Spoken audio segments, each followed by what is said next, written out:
isso a condição. Estamos com um avanço em Caiana dos Crioulos, o maior quilombo da Paraíba, fica em Lagoa Grande. Tem 18 bolsistas quilombolas, todos formulários preenchidos pelo professor Rafael, da UFCG Cuité. Sou de Lagoa Grande e faço esse trabalho. Mas não tem um cartaz. E o Deu era diretor da Semana de Ciência e Tecnologia, ele via meu trabalho voluntário. Aliás, ele conhece desde a história do professor Vaguia, grande cientista na UFRJ. A gente fez uma pergunta, numa tese de doutorado. De Wigner. Wigner, quem fez? E a gente aplicou.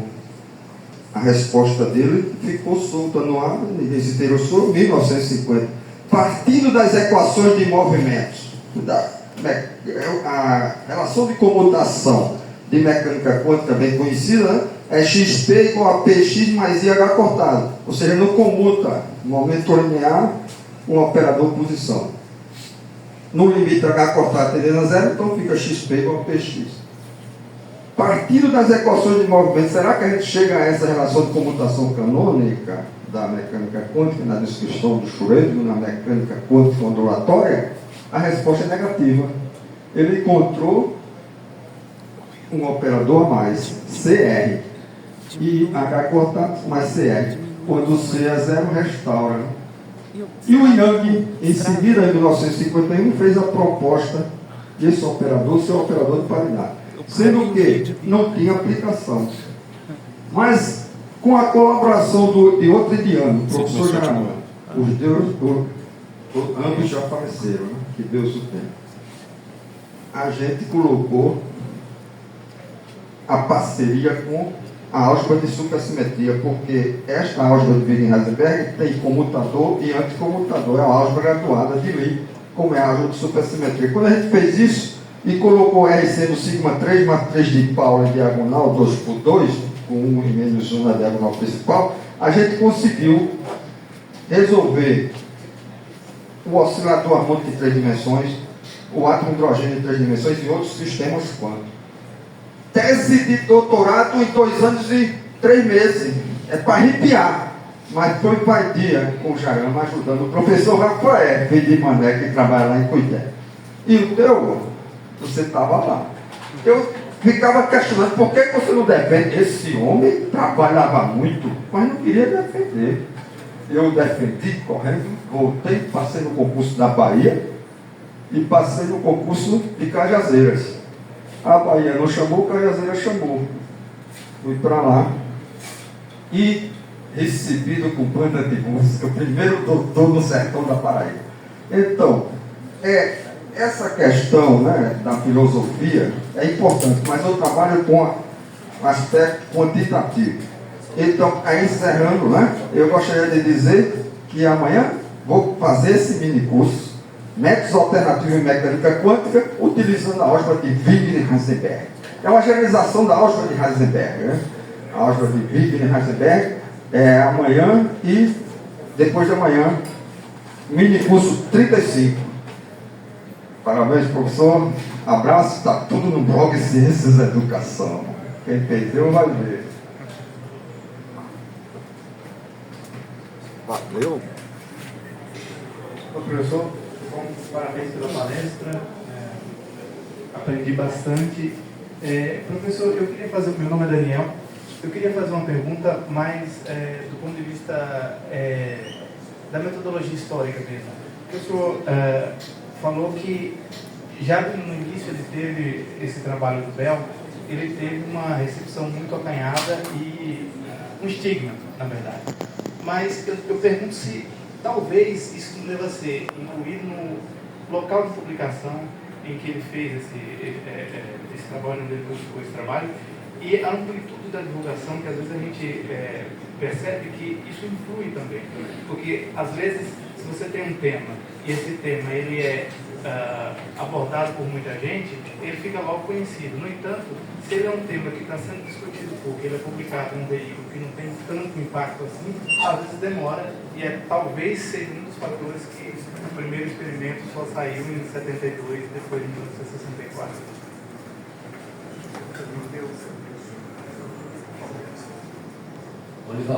Professor Ildeu da UFRJ. Um ponto fundamental aí do papel também da heterodoxia na ciência, que às vezes no ensino também fica meio obliterado, né?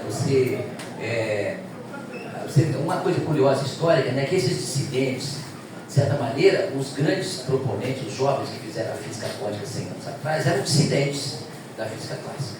Mas depois, logo depois, quando aquilo se estabeleceu, já ficaram, em particular a predominância do Heisenberg, do Bohr, etc., se encastelaram e aí passaram os outros que contestaram a ser dissidentes, né? Então, é um momento histórico, eu acho aí interessante você... E na década de 30 também, o próprio Einstein, o Schrödinger, quando levantava as suas questões, que eventualmente até os experimentos mais recentes mostraram que eles não tinham razão, mas naquele momento era uma questão crucial, né? Tanto que o EPR, por exemplo, foi o que deslanchou muito o trabalho do Bell. Mas eu queria só comentar uma coisa pessoal do que você chama do estigma. Como você mencionou ali o pessoal do Brasil que mexeu com quântica, eu fui aluno do CIECA no curso de quântica lá na PUC, junto com o Amir Caldeira e outros colegas. E eu me lembro que eu era orientado do CIECA e eu fui falar, eu tinha ouvido em algum lugar o Teorema de Bell, isso devia ser 70, exatamente quando saiu, mais ou menos quando saiu. E fui falar com ele, era um professor de quântica, um grande professor, um grande físico, né? E o CIECA falou comigo, isso aí, larga disso. Se você quiser fazer filosofia da ciência, eu vou te dar aqui um endereço de um amigo meu da Inglaterra. Mas isso é história de filosofia da ciência, esquece.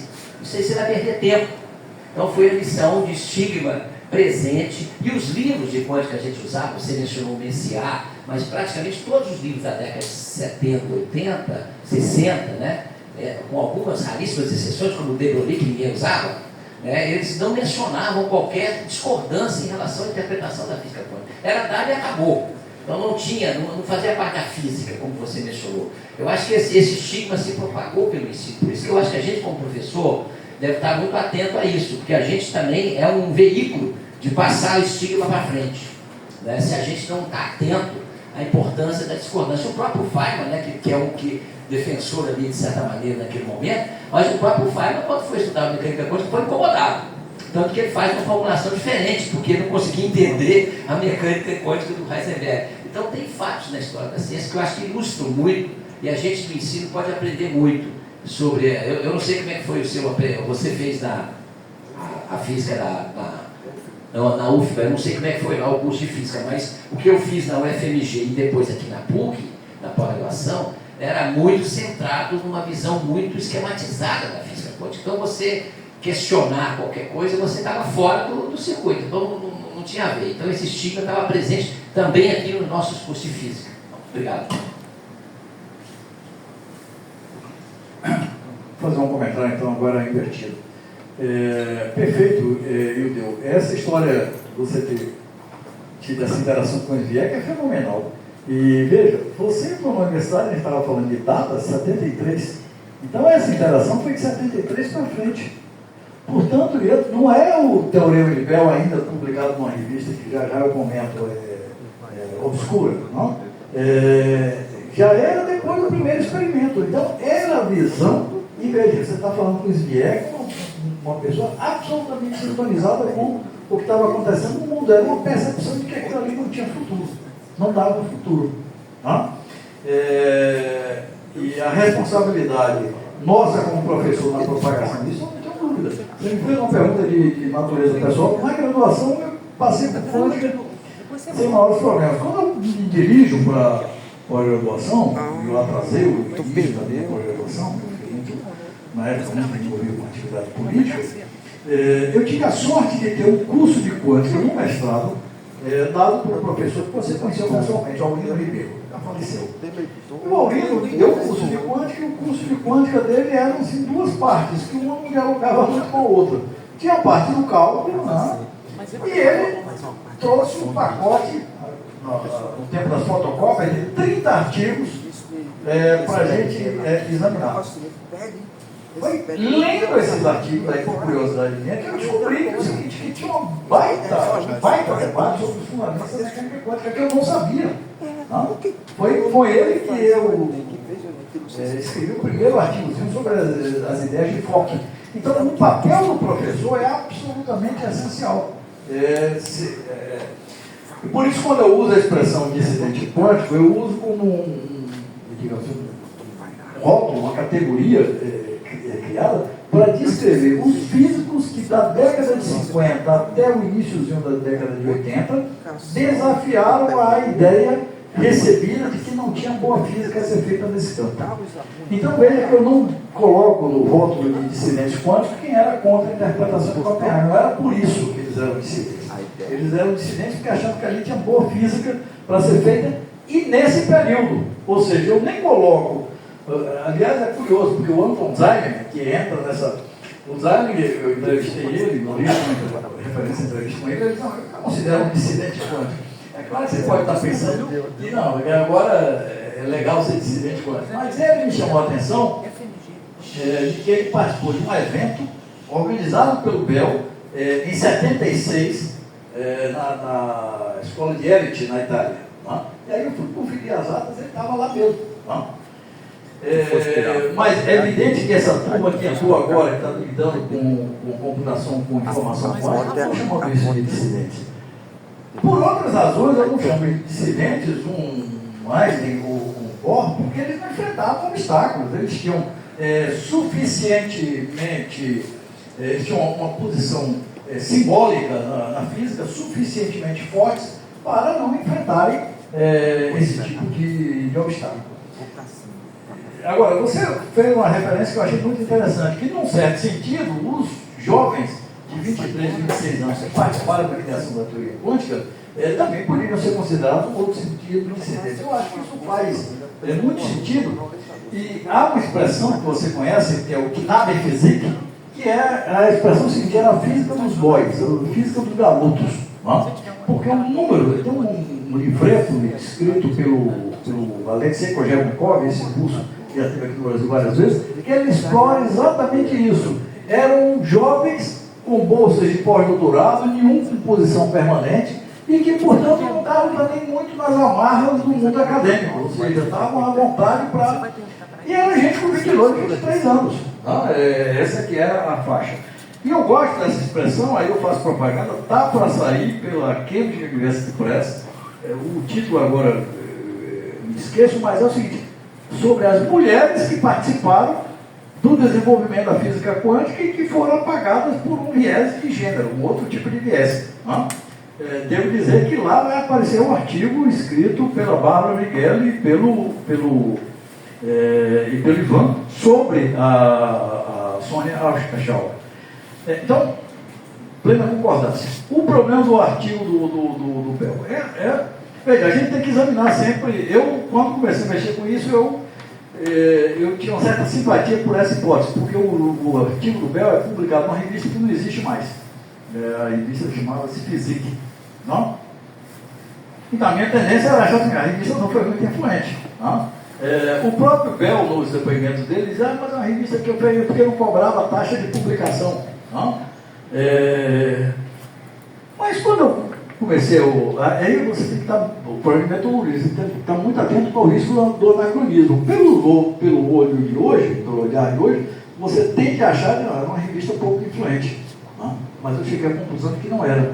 Ou seja, no período em que ela foi publicada, ela era influente. E a evidência para mim de que ela era influente é o modo como o Abner Shimon e o John Clauser chegam ao artigo do Bell na transição de 68 para 69. Porque o experimento é publicado em 72, mas eles descobrem e anunciam o trabalho sobre o experimento na transição de 68 para 69. O Clauser diz, eu estava na biblioteca e descobri o artigo. Então é o seguinte, você estava...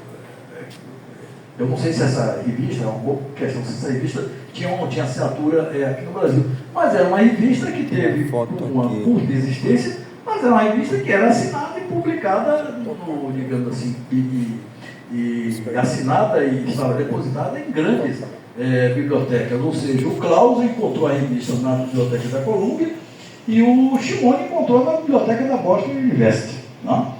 Então, não acho que tenha sido um fator decisivo. Embora reconheço que, digamos assim, de 65 a 69 são 4 anos de um certo silêncio, no qual o fato de não ter sido publicado no Physical Review pode ter tido um papel, mas não foi esse papel tão grande. Não, esse silêncio inicial, a minha conclusão é que não se deve tanto a ter sido publicado nessa revista, porque a revista tinha, digamos assim, uma circulação à época. E concordo integralmente contigo, quase tudo que você falou. O problema dessa bolsa, na minha opinião, é o seguinte: o governo vive tentando, um pouco às cegas, acertar e nem sempre consegue. Por exemplo, eu não li direito essa informação sobre o negócio do pé de meia para uso. Pois é, aqui agora você me deu a informação que aí sim eu acho que é uma crítica importante. Essa crítica eu subscreveria. No grupo do meu programa de pós-graduação eu confrontei todo mundo, porque você vive hoje no Brasil também, e é um pouco efeito hoje, o bom é o seguinte: sai atacando o governo, não importa qual seja. Tá bom. Com sugestões. Mas críticas precisas, porque eu sair atacando de qualquer jeito vai nos levar a uma restauração do que foi o período recente, não tenho dúvida. Então, algumas das críticas que eu vi, eu tive que brigar com as pessoas, mas é porque vai dar um cartão de crédito. Eu disse: meu amigo, só não dá valor a cartão de crédito quem tem cartão de crédito e tem limite no banco.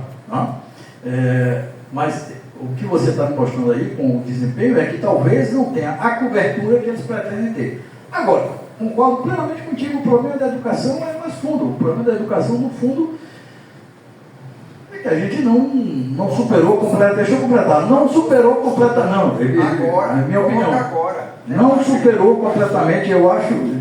Preciso concluir o raciocínio. O problema da educação, da qualidade da educação básica no Brasil, aliás, eu digo isso no artigo do Física na Escola, tá certo?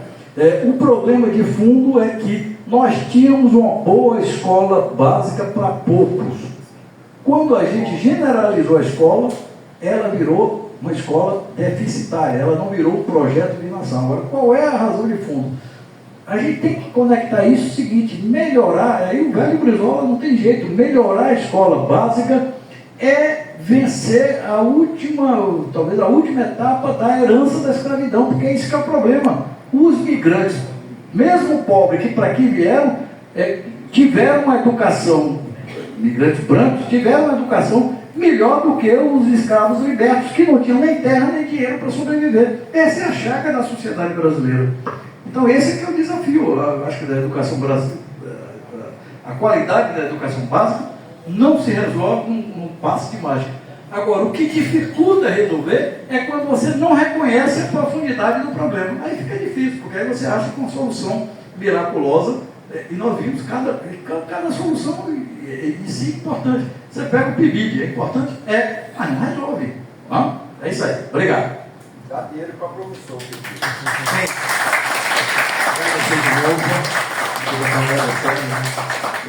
Muito obrigado. A gente vai encerrar por aqui, o professor vai continuar no evento mais um pouquinho também, a gente está à disposição também. Já estou colocando ele à disposição aqui para esclarecer, já está aqui uma hora e meia aqui falando nesse sol. Obrigado pela atenção de todos, viu? E a gente tem só um presentinho que a gente vai entregar aqui para o senhor, como referente.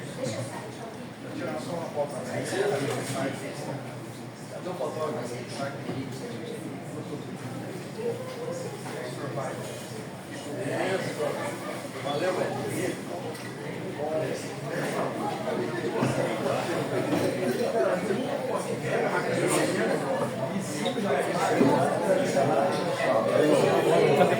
É o Laio César, viu? Da UFMG, Laio César. E de onde mesmo? Eu sou do FMG de Bambuí, Minas Gerais. Tem curso de licenciatura ou bacharel? Licenciatura. Tem mecânica quântica na licenciatura lá? Tem sim. Parabéns, em Cuité também. Tem muitos cursos que não tem mecânica quântica. E você veio de onde? Sou de Bambuí também, curso de Como é seu nome? Licenciatura em Física, o Wellington. Valeu, Wellington. Tá aí, encerrando. Encerrando.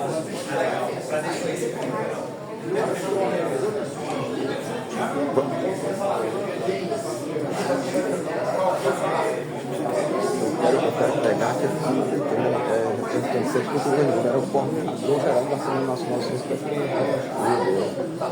Eu quero perguntar sobre as bolsas. Não, mas...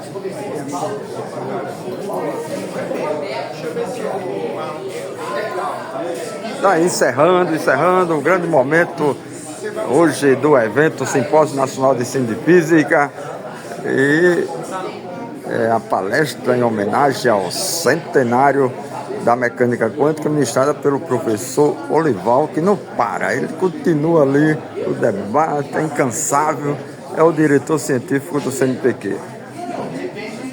E o Ildeu está aqui. E a Márcia também veio.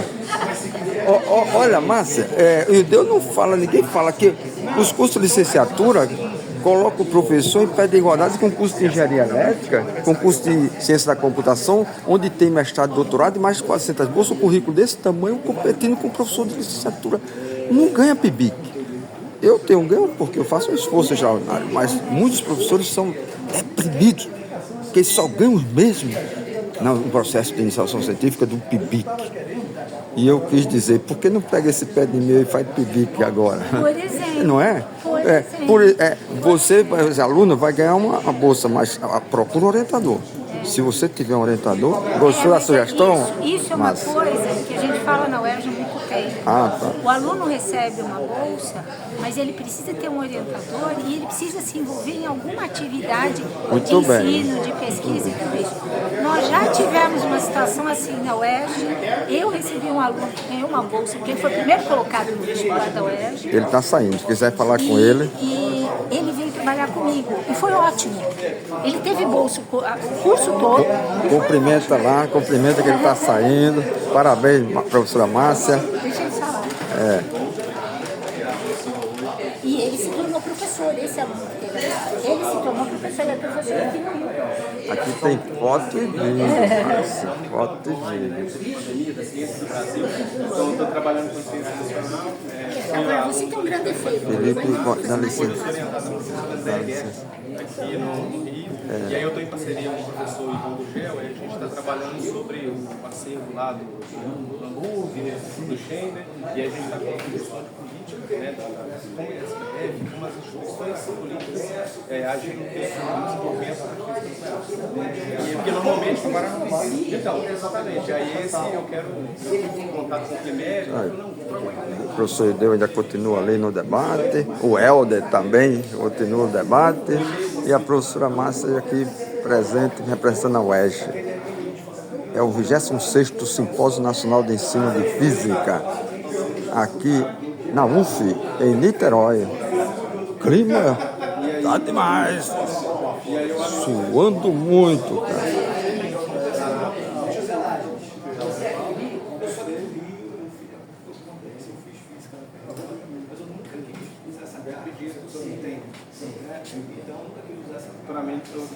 Parar debaixo da banca, então, eu quero acompanhar. E aí eu posso fazer. Vamos encerrar. Não, vai demorar. Eu estou no início agora. Mas acompanhar, eu quero acompanhar. Nós fizemos.